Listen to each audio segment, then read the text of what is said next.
Number 3, giving is your autobiography.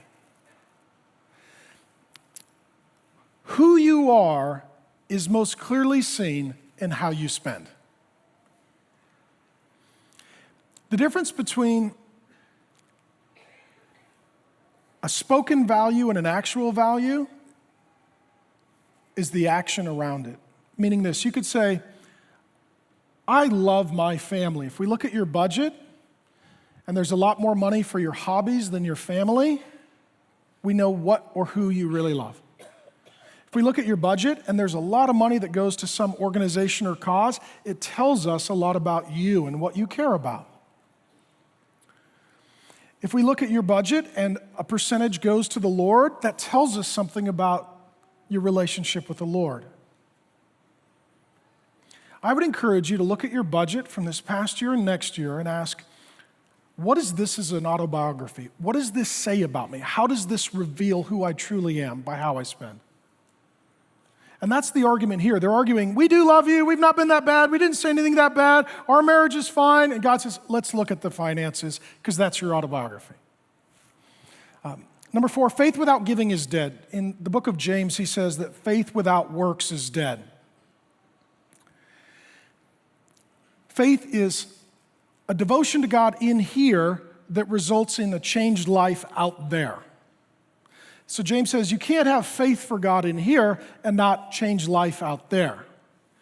Malachi is kind of like James in that way. He's saying, you say you have faith, but it doesn't show up in your finances. So faith without giving is dead. You can't say you love God in here, but it doesn't affect how you spend out there, because out of the overflow of the heart, the wallet spends.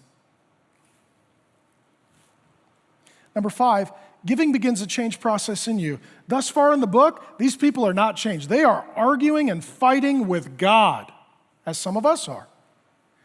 And God doesn't say, well, get your hearts right, and when your hearts are right, then start giving.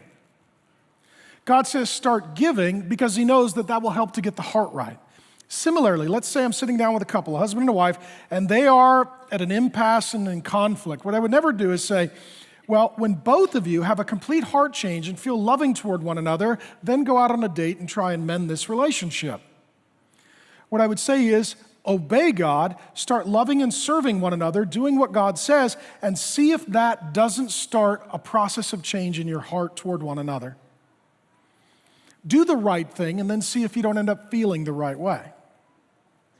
Don't assume that you must feel the right way to do the right thing. So God says, start giving, and that will be the process by which you start changing. And here's what happens. When it comes to giving, sometimes people, they'll ask this question, why should I give? Well, it's good for them, it's glorious to him, it's also good for you. Once you start giving, living as a generous person, a couple of things happen. You start to become more grateful.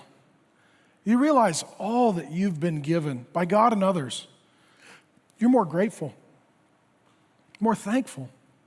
In addition, you become more compassionate toward the needs of others. You stop just thinking about yourself. You start thinking about others. You stop thinking about what you want. You start thinking about what they need. And giving starts to change you. It starts to change you.